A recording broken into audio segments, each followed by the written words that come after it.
오늘 말씀 고린도전서 15장 20절부터 22절까지의 말씀입니다. 그러나 이제 그리스도께서 죽은 자 가운데서 다시 살아나사 잠자는 자들의 첫 열매가 되셨도다. 사망이 한 사람으로 말미암았으니 죽은 자의 부활도 한 사람으로 말미암는도다. 아담 안에서 모든 사람이 죽음과 같이 그리스도 안에서 모든 사람이 삶을 얻으리라. 아멘. 지난주 우리는 그리스도의 죽음과 장사에 대한 부분들을 함께 나누었습니다. 그것은 그의 사랑하는 자들을 위하여 낮아지심을 보여주신 것이죠. 그래서 예수 그리스도의 죽음과 장사는 그 낮아지심의 완결판이다라고 할 수 있어요. 이 때문에 우리는 죄의 용서와 죄로부터의 구원으로 인해 오는 은혜를 누리게 되는 겁니다. 지옥의 공포와 고통이 아니라 하나님의 구원하심의 위로를 누리며 살아가게 되는 것이죠.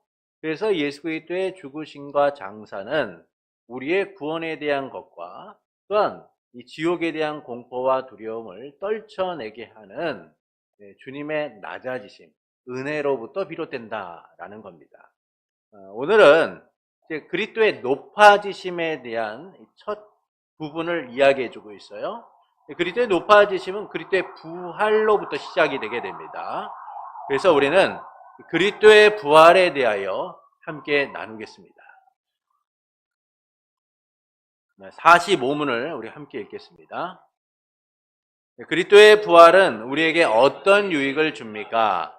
첫째, 그리스도는 부활로서 죽음을 이기셨으며 죽으심으로써 얻으신 의에 우리로 참여하게 하십니다. 둘째, 그의 능력으로 말미암아 우리도 이제 새 생명으로 다시 살아났습니다. 셋째, 그리스도의 부활은 우리의 영광스러운 부활에 대한 확실한 보증입니다. 그 다음 장에 넘겨주면 첫째, 그리스도의 높아지심을 우리가 좀 살펴볼 필요가 있어요. 예수 그리스도의 낮아지심은 성육신과 이 고난과 십자가의 죽으심과 장사되심을 이야기해 주는 것이죠. 그러나 그리스도의 높아지심은 그분이 부활하시고 승천하시고 하나님의 보좌의 우편에 앉으시고 그리고 다시 오시며 세상을 심판하시는 것까지를 우리가 그리스도의 높아지심이다 라고 얘기합니다. 결국 그리스도의 부활은 그리스도의 높아지심의 첫 시작을 알려주는 것이죠. 그리스도의 높아지심은 사흘 만에 죽은 자 가운데서 다시 살아나신 그리스도의 부활로부터 시작된다라는 점에서 중요한 의미를 갖고 있어요. 왜냐하면 그리스도의 부활은 우리에게 참된 소망의 문을 여는 첫 시작이기 때문입니다. 그래서 성도에게 있어서 그리스도의 부활이 없다면 그 삶은 죽은 것과 다를 바가 없는 거예요. 그래서 예수 그리스도께서 낮아지심을 통하여 다시 높아지신 이 부활의 사건은 오늘 우리가 하나님의 은혜 아래 새 생명의 소망을 가지고 살아가도록 했다라는 것이죠. 이와 같은 부활을 시작으로 해서 하나님께서 하늘에 올라가시고 예수님께서 하늘에 올라가시고 하나님의 보좌 우편에 앉으시고 재림과 심판을 이루신다라는 겁니다. 두 번째는 그리스도의 부활에 대한 논쟁이에요. 그리스도의 부활에 대한 논쟁은 역사상 기독교의 근본을 흔드는 아주 매우 심각한 문제였습니다. 그러나 이 논쟁은 그리스도의 역사적, 실제적 부활을 드러낸다라는 점에서 우리가 짚어볼 필요가 있어요. 이 중 대표적인 논쟁을 우리가 살펴보므로 그리스도의 부활이 육체적 부활이다라는 사실을 우리가 살펴보고자 합니다. 첫째는 시신 도난설이에요. 제자들이 시신을 훔쳐서 부활을 꾸몄다라는 주장입니다. 제자들이 시신을 훔쳐서 부활을 꾸몄다라는 주장은 실제적으로 불가능합니다. 왜냐하면 예수님의 부활을 막기 위하여 누가 지키고 있었어요? 유대의 지도자들이 병사들을 지켜서 로마의 군인들을 지켜서 무덤을 지키고 있었기 때문입니다. 또한 무덤은 큰 돌로 막혀 있었죠. 그래서 로마의 군인들이 철저하게 지키고 있는 이 무덤의 돌을 치우고 예수님의 시신을 훔쳐간다는 것은 불가능하다는 거예요. 또한 예수님의 제자들의 상태는 어땠습니까? 예수님의 제자들은요, 의욕적이지 않았어요. 예수님이 잡히시고 십자가에 죽으신 이후에 제자들의 모습은 너무나 무기력했습니다. 예수님이 잡히시던 그날 밤 그들은 도망갔고, 예수님이 십자가에 죽으시던 그때에 누구도, 제자 요한을 뺀 누구도 그 예수님의 죽으심을 목도하고 그 자리를 지켰던 사람은 없었기 때문이죠. 이처럼 제자들은 너무나 무기력한 존재였고 무능력한 상태였어요. 그런 그들이, 극도로 나약한 상태에 있었던 그들이 의욕적으로 예수님의 시신을 훔쳐서 부활을 꾸몄다라는 것은 불가능한 것이죠. 이런 그들이 계획적으로 예수님을 훔쳐 거짓 소문을 퍼뜨린다는 것은 정황상 맞지 않아요. 여러분, 의욕이 없는 사람이 무엇을 할 수 있겠습니까? 그리고 만약 부활이 거짓이었다라고 한다면 이처럼 무기력하고 무능력했던 제자들이, 겁쟁이였던 제자들이 세상을 향하여 그리스도의 부활을 주장하고 죽기까지 하는 일이 있었겠느냐라는 것이죠. 여러분, 사람들은요, 거짓을 위해서는 절대 죽지 않습니다. 진실을 위해서만 죽죠. 그래서 진실을 지키기 위하여 어떤 사람들은 고문을 당하고 어떤 사람들은 그 진실을 지키기 위하여 생명까지 거는 것을 봐요. 근데 거짓을 위해서는 누구도 자기 생명을 거는 사람이 없다는 거예요. 이 점에서 예수님의 시신을 도난했다 라고 말하는 주장들은 잘못됐다라는 사실을 우리가 발견하게 됩니다. 두 번째는 기절설이에요. 예수님이 실제로는 죽은 것이 아니라 의식을 잃고 기절하셨다가 무덤에서 깨어나셨다라는 주장입니다. 예수님의 죽음에 대해서 지난주에 말씀드린 것처럼 예수님이 죽으셨다라는 사실을 실제로 받아들이지 않고 십자가에서 기절하신 것뿐이다라고 생각하는 사람들이 있었다는 것이죠. 그러나 예수님의 그 죽음은 사형 집행 전문가인 로마의 군인들에 의하여 이루어졌다라는 점을 우리가 주목해 볼 필요가 있어요.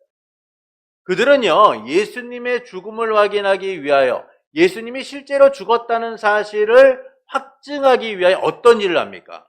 예수님이 죽은 것을 보고 그분의 옆구리를 창으로 찔러서 물과 피를 다 쏟겠어요.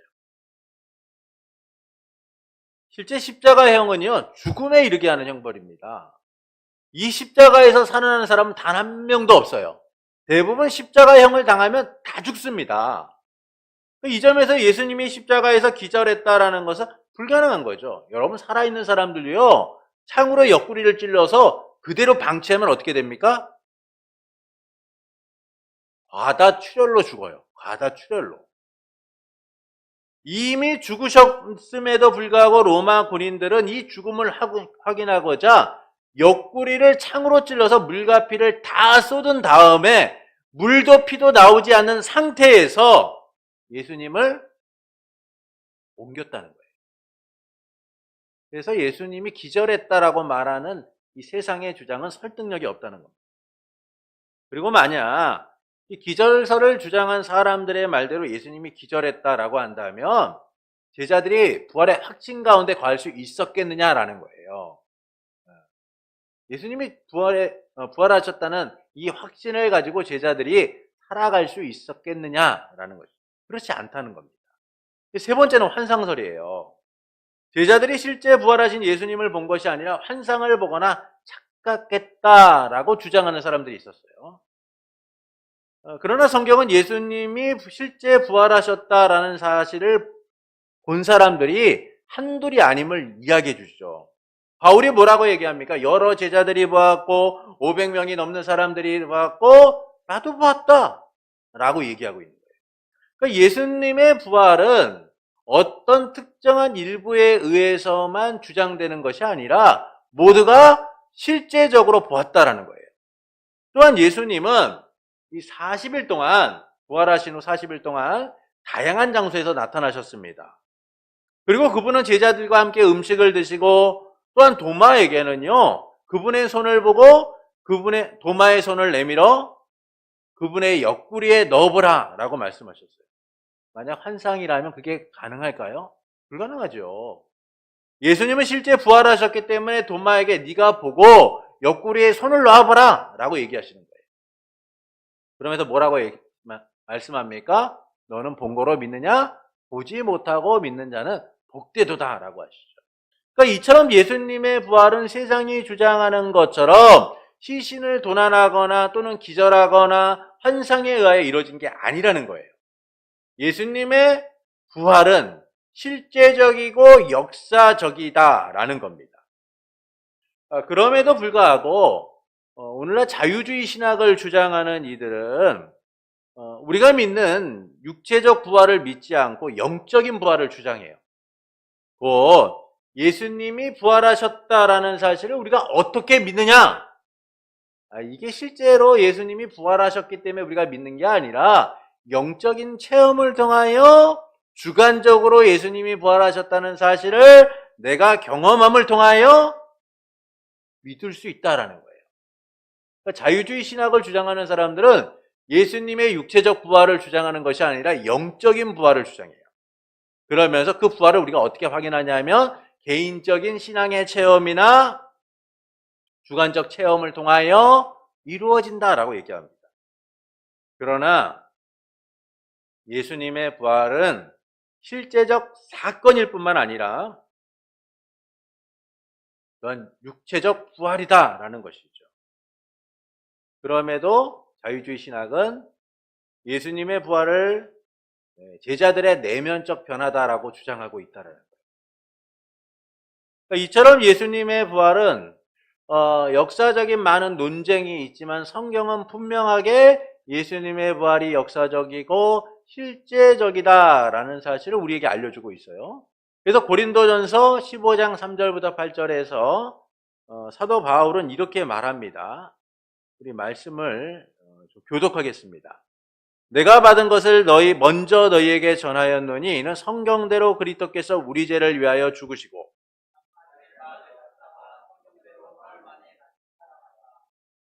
게바에게 보이시고 후에 12 제자에게와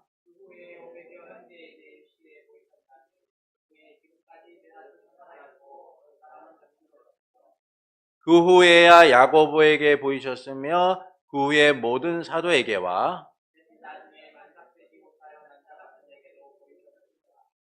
이처럼 예수님의 부활은 육체적이고 역사적이고 실제적인 부활이다라는 사실을 이야기해주고 있어요. 그것은 일부의 사람들이 아니라 다수의 사람들이 예수님의 부활을 목도하였고 보았고 이를 확증하고 있다라는 겁니다. 이에 대해 어떤 논쟁도 우리는 그래서 받아들일 수가 없는 거예요. 성경은 분명하게 그리스도의 부활을 육체적 부활이다, 실제적인 역사적인 부활이다라고 선언하고 있기 때문입니다. 그래서 우리는 이 부활에 대한 논쟁들을 배격하고 그리스도의 실제적, 육체적 부활을 믿고 살아가야 된다라는 것이죠. 그래서 사도 바울은 이 그리스도의 부활에 대해 이렇게 얘기해요. 그리스도의 부활이 없으면 우리의 전파도 믿음도 헛된 것이다 라고 얘기합니다. 예수 그리스도의 부활은 우리의 구원과 믿음에 얼마나 중요한가를 알려주는 거예요. 앞서 말씀드렸다시피 그리스도의 낮아지심만 있고 부활이 없다면, 그분의 높아지심이 없다면 우리는 소망이 없는 거예요. 우리에게 소망이 없는 것이죠. 그런데 그리스도께서 부활하심을 통하여 우리는 죄와 사망에서 벗어나 생명을 누리는, 생명의 부활을 이루는 축복된 자들이 되었다라는 확신을 가지고 믿음을 가지고 소망 가운데 나아갈 수 있게 되었다라는 겁니다. 그 근거가 뭐예요? 그리스도께서 부활하셨다라는 것이죠. 세 번째 그리스도의 부활입니다. 이 그리스도의 부활은 어떤 의미가 있는 거예요? 첫째는 하나님 아버지께서 그리스도의 몸을 영화롭게 하신 것이다 라는 거예요. 그리스도의 부활은 그 몸이 영화롭게 되었다라는 사실을 알려줘요. 이 영화롭게 되셨다라는 사실은 그분이 높아지셨다는 거예요. 그분이 본래 높아지신 상태의 그 몸으로 되셨다는 겁니다. 그런데 그 몸이, 그 육체의 부활이 어떤 모습을 갖고 있냐면 시간과 공간과 세상의 질서를 초월하여 썩지 않는 영화로운 몸으로서 주어졌다는 거예요. 그래서 예수님이 제자들을 만나시는 모습을 보십시오. 문이 닫혀 있는데 그 문을 지나서 나오시고, 예루살렘에 계셨던 분이 다른 곳에서 나타나시고, 예수님이 시간과 공간과 질서를 초월하여서 그 육체적 부활을 가지고, 부활된 몸을 가지고 행하시는 모습들을 보면 너무나 놀랍기까지 하죠. 그런데 그 몸에 대하여 성경은 우리에게 뭐라고 말씀하냐면 아버지께서 그리스도의 몸을 영화롭게 하셨다는 거예요. 영화롭게 하셨다는 겁니다. 영화로운 몸의 상태가 되게 하셨다라는 것이죠. 둘째는 부활을 통해 자기 자신이 하나님의 아들이심을 증명하셨으며 자기의 죽음이 우리의 속죄를 위한 것임을 알리셨다라는 거예요. 그리스도의 부활을 통하여 하나님의 아들이심을 증명하셨고 자기의 죽음이 우리의 속죄를 위한 것임을 알리셨습니다. 그래서 예수님은 이 나사로의 장례식에서 나사로의 누이였던 마르다에게 이렇게 말씀하죠. 나는 부활이요 생명이니 나를 믿는 자는 죽어도 살겠고 무릇 살아서 나를 믿는 자는 영원히 죽지 아니하리니 이것을 내가 믿느냐라고 얘기해요. 이에 마르다가 뭐라고 얘기합니까? 주여 그러하외다. 주는 그리스도시요 세상에 오시는 하나님의 아들이신 줄 내가 믿나이다 라고 고백해요. 그러니까 예수 그리스도의 부활은 결국 그분이 하나님의 아들이시다라는 사실을 증거해주고 있다라는 겁니다. 이처럼 그리스도의 부활은 그분이 하나님의 아들이시며 우리를 죄에서 건져 생명으로 인도하시는 분이다라는 사실을 알려주고 있죠. 세 번째는 그리스도의 죽으심과 부활에 대한 약속의 성취를 보여준다라는 거예요. 그러니까 예수님께서 바리새인들과 사두개인이 하늘로부터 오는 표적을 구하자, 하늘로부터 오는 표적을 보여달라라고 하자 이렇게 말씀합니다. 악하고 음란한 세대가 표적을 구하나 선지자 요나의 표적밖에는 보일 표적이 없다라고 말씀하죠. 또한 예수님은 빌립보 가이사라 지방에서 제자들에게 자기가 예루살렘에 올라가서 장로들과 대제사장들과 서기관들에게 많은 고난을 받고 죽임을 당하고 제3일에 살아나야 할 것을 말씀하십니다. 그러자 베드로가 예수님을 붙잡고 주님, 이거는 주님에게 맞지 않는 이야기입니다. 절대 이런 일은 일어날 수 없습니다. 라고 하면서 예수님께 항변을 하잖아요. 그러니까 이처럼 예수님의 부활은 어느 날 갑자기 예수님이 그런데 오늘 좀 뭔가 제자들에게 무언가를 보여줘야 될 텐데 뭐 이런 어떤 즉흥적이거나 임시적으로 이루어진 게 아니라는 거예요. 예수님께서는 이미 말씀하셨고 그 말씀하신 바를 성취하시기 위하여 부활을 이루셨다라는 겁니다. 이처럼 예수님의 죽으심과 부활은 오직 말씀하신 대로 그 일을 행하셨다라는 사실을 알려주고 있는 것이죠. 그래서 약속의 성취다라는 겁니다. 네 번째는 중보자의 직분을 계속 수행하시기 위함이다라는 거예요. 예수님께서 계속 사망 아래 계셨다면 예수님은 그 직분을 수행하지 못하셨을 겁니다. 그분이 부활하시어 하늘에 올라가서 하나님의 보좌 우편에 앉으심을 통하여 중보자의 직분을 계속하세요. 그래서 성경은 뭐라고 말씀합니까? 지금도 우리를 위하여 하나님의 보좌 우편에서 간구하신다라고 얘기하죠. 이처럼 예수님은 그분의 부활하심을 통하여 중보자의 직분을 감당하셨다는 거예요. 그래서 예수님의 부활을 통하여 또 다른 보혜사인 성령께서 이 땅 가운데 오셨고 예수님께서는 하나님의 보좌 우편에서 우리를 위하여 간구하심으로 중보자의 직분을 감당하고 계시다라는 겁니다. 자, 네 번째, 그리스도의 부활이 주는 유익이에요. 앞서 세 번째가 그리스도의 부활이 주는 의미라면 그리스도의 부활이 우리에게는 어떤 유익이 있느냐라는 겁니다. 첫 번째는 그리스도의 부활로 우리가 의롭다 여김을 받는다는 거예요. 로마서 4장 25절의 말씀을 함께 읽겠습니다. 예수는 우리가 범죄한 것 때문에 내어줌이 되고 또한 우리를 의롭다 하시기 위하여 살아나셨느니라. 우리의 의롭다 하심을 위해서는 그리스도의 부활이 필수적입니다. 그리스도의 부활을 통해서 우리에게 그분의 의가 전가되기 때문이에요. 왜냐하면 예수 그리스도의 죽으심을 통하여 우리가 죄와 사망에서 죽을 수밖에 없는 그 상태에서 건짐을 받았기 때문이죠. 예수님께서 죽으심으로 하나님의 공의를 성취하시고 부활하심으로 우리에게 새 생명을 허락해 주셨기 때문에 우리는 의롭게 되는 거예요. 그래서 성경은 우리에게 말씀합니까? 너희가 그리스도와 함께 죽고 그리스도와 함께 다시 살아났다라고 표현하고 있는 것이죠. 그건 예수님의 죽음으로 인하여 우리도 죽은 거예요. 예수님의 부활하심으로 인하여 다시 부활하여 새 생명을 누리는 삶, 의롭게 된 삶, 하나님의 자녀로서 거듭난 삶을 살아가게 됐다는 겁니다. 그것이 그리스도의 부활을 통하여 우리에게 적용되기 때문인 거죠. 만약 그리스도의 부활이 없다면 우리의 믿음과 우리에게 허락된 약속은 헛될 뿐인 거예요.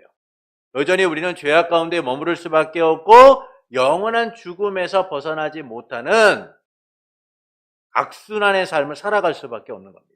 그러나 그리스도의 부활을 통하여 우리는 그분의 공로와 효력으로 의롭다 하심을 얻고 새 생명을 얻어 구원을 얻게 되는 것이죠. 그래서 우리에게 필요한 것은 예수님의 십자가의 죽음만큼 그리스도의 부활하심이 필요하다라는 겁니다. 두 번째 유익은 그리스도의 부활로 더 이상 죽음이 우리를 주관하지 않고 새 생명으로 다시 살아났다라는 거예요. 그리스도의 부활로 우리가 의롭게 된 거예요. 그런데 그 의롭게 됨을 통하여 우리가 어떤 일이 일어나냐면 새 생명의 삶을 누리게 된다라는 겁니다. 로마서 6장 4절의 말씀을 함께 읽겠습니다. 그러므로 우리가 그의 죽으심과 합하여 세례를 받음으로 그와 함께 장사되었나니 이는 아버지의 영광으로 말미암아 그리스도를 죽은 자 가운데서 살리신과 같이 우리로 또한 새 생명 가운데 행하게 하려 하십니다. 그리스도의 부활로 죽음의 권세가 깨지고 우리는 생명을 누리게 된 거예요. 의롭게 하신 우리를 그 새 생명으로 다시 살려 새 생명의 삶을 누리게 했다라는 겁니다. 여기서 새 생명이라는 의미는 영원한 삶을 위한 중생과 성화의 삶을 이야기하는 거예요. 의롭게 하시고 거듭나게 하시고 또한 그리스도를 닮아가는 삶을 살아가도록 만든 우리의 삶의 총체적인 모든 것들을 새 생명이다라고 표현하고 있는 것이죠. 그래서 우리는 육의 법을 따라 살던 삶에서 성령의 법을 따라 살아가는 삶, 새로운 생명의 삶을 살아가게 된다라는 겁니다. 이 삶은 그리스도의 부활을 통해 죽음이 우리를 더 이상 주관하지 못하게 하고 새 생명을 누리도록 만드셨다는 것이죠. 그래서 그리스도의 부활은 우리를 의롭게 할 뿐만이 아니라 새 생명으로 다시 살아나 새 생명의 삶을 살도록 한다라는 겁니다. 세 번째 유익은 그리스도의 부활은 우리의 영광스러운 부활에 대한 확실한 보증이다라는 거예요. 고린도전서 15장 20절부터 22절의 말씀을 함께 읽겠습니다. 그러나 이제 그리스도께서 죽은 자 가운데서 다시 살아나사 잠자는 자들의 첫 열매가 되셨도다. 사망이 한 사람으로 말미암았으니 죽은 자의 부활도 한 사람으로 말미암는도다. 아담 안에서 모든 사람이 죽은 것 같이 모든 사람이 삶을 얻으리라. 그리스도께서 죽으심을 통하여 우리를 위해 값을 주시고 사신 은덕을 보존시켜서 우리를 부활과 영화로운 삶을 살도록 하셨다라는 거예요. 근데 이것이 누가 보증하는 거예요? 그리스도의 죽으심과 부활을 통하여 우리에게 보증된다는 겁니다. 그리스도의 부활은 우리의 부활을 보증한다라는 것이죠. 그럼 보증이라는 게요, 참 무서운 거예요. 요즘엔 뭐 연대보증 이런 거 잘 안 쓰지만 옛날에는요, 보증 잘못 썼다가 집안이 망하는 경우가 상당히 많았습니다. 그래서 친구가 보증 쓰고 뭐 집안에 친척이 보증 써달라고 그러면 옛날엔 사람들이 참 정이 많아서 그냥 그것에 대한 인식이 부족해서 보증이라는 걸 썼어요. 근데 왜 보증을 씁니까? 이게 제대로 실현되지 않을 때는 다른 사람이 그것을 갚아준다는 의미잖아요. 그만큼 보증이라는 것은 매우 중요한 의미를 갖고 있는 거예요. 그런데 우리가 이 땅에서 살아가는 그 삶에 대하여 누가 보증을 쓴 거예요? 예수 그리스도께서 보증을 썼다라는 겁니다. 그리스도의 부활이 우리의 삶의 보증이 되셔서 우리가 이 땅의 삶에 대하여서 흔들리지 않고 살아가도록 만드셨다는 거예요. 그래서 오늘도 넘어지고 내일도 넘어지고 연약한 삶을 계속 살아가지만 그리스도께서 우리를 보증하셨기 때문에 우리는 부활의 소망을 가지고 살아가는 것이죠. 그래서 우리를 향한 그리스도의 부활은 우리의 믿음을 보증하고 우리의 삶을 보장하는 매우 중요한 역할을 한다라는 겁니다. 이 때문에 우리는 의인과 악인의 부활 시 믿음과 확신 가운데 생명의 부활을 맞게 되는 거예요. 부활의 때 성도는 중보자이신 그리스도로 인하여 생명의 부활, 구원의 부활을 누리게 되고, 반면에 악인들은 심판자이신 그리스도로 인하여 부활을 하지만 영원한 사망의 부활을 경험하게 될 뿐이다 라는 겁니다. 그래서 성도는 우리의 부활을 보증하시는 그리스도의 부활을 통하여 더욱 확신과 믿음 가운데 거하게 된다는 것이죠. 주님이 우리를 보증하시기 때문에 우리는 흔들림 없이 살아갈 수 있는 거예요. 그래서 앞에서 연대보증에 대한 말씀을 드렸지만 은행이 이 사람을 못 믿기 때문에 다른 사람에게 보증을 서게 해서 자기들이 손해를 보지 않고 원금을 회수하려고 하잖아요. 그래서 믿고 맡기는 거예요. 믿고 맡기는. 당신이 못 내도 다른 사람이 있으니까 우리는 당신에게 믿고 돈을 맡깁니다 라고 빌려주는 거죠. 여러분, 우리 인생 속에서 주님이 우리의 보증이 되신다는 것은 그래서 우리의 삶에 손해가 없는 거예요. 우리의 삶이 확정적인 것이죠. 그 일을 누가 이루시는 거예요? 그리스도의 부활을 통하여 우리의 부활 또한 확증되었고 새 생명의 삶을 보증받게 되었다. 확정하게 되었다는 겁니다. 그래서 우리는 이 땅 가운데서 우리의 부활을 보증하시는 그리스도의 부활을 통하여 더욱 확신과 믿음의 삶을 가지고 살아가게 되는 거예요. 평안한 삶을 가지고 살아가게 되는 겁니다. 나는 부활이요 생명이니 나를 믿는 자는 죽어도 살겠고 무릇 살아서 나를 믿는 자는 영원히 죽지 아니하리라는 이 믿음을 가지고 우리가 살아가게 된다라는 겁니다.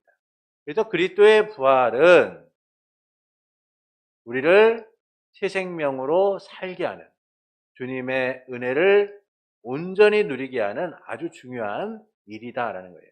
그래서 우리가 사도신경을 계속 나누고 있는데 이 사도신경의 고백들은 결국 우리를 향한 하나님의 구원하심을 우리가 고백함을 통하여서 우리의 믿음이 헛되지 않다라는 사실을 고백하고 확증하며 살아가도록 우리에게 주신 우리의 고백이다라는 겁니다.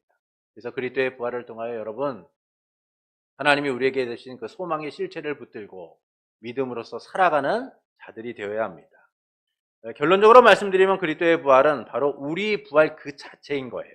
그래서 우리는 죽음에 대한 공포 속에 살아가는 세상 속에서 부활의 소망으로 살아가게 되는 겁니다.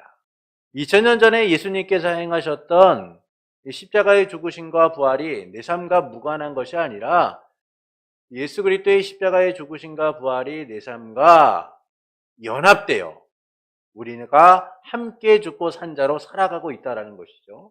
그리고 예수님이 이 땅 가운데 다시 오실 그날 우리는 그 예수 그리스도와 연합된 삶의 결과들을 누리게 된다라는 겁니다. 그래서 우리는 이 삶에 나타나는 여러 다양한 양상과 모양 때문에 낙심하고 실망하는 것이 아니라 그리스도의 부활이 내게 주신 그 새 생명의 삶을 붙들고 소망 가운데 살아가는 사람들이 되어야 한다라는 겁니다. 그것이 그리스도의 부활을 통해 우리에게 확증된 삶이고 우리의 믿음의 삶이다라는 것이죠. 그래서 세상은 그리스도의 부활이 없다, 우리의 부활이 없다라고 끊임없이 이야기합니다. 그러나 우리는 그리스도의 부활이 있음을, 우리의 부활이 있음을 믿고 오늘도 믿음으로서 살아가고 믿음으로서 주님의 부활에 동참하며 믿음으로써 부활의 소망을 향해 전진하는 복된 성도가 되기를 예수님의 이름으로 축원합니다.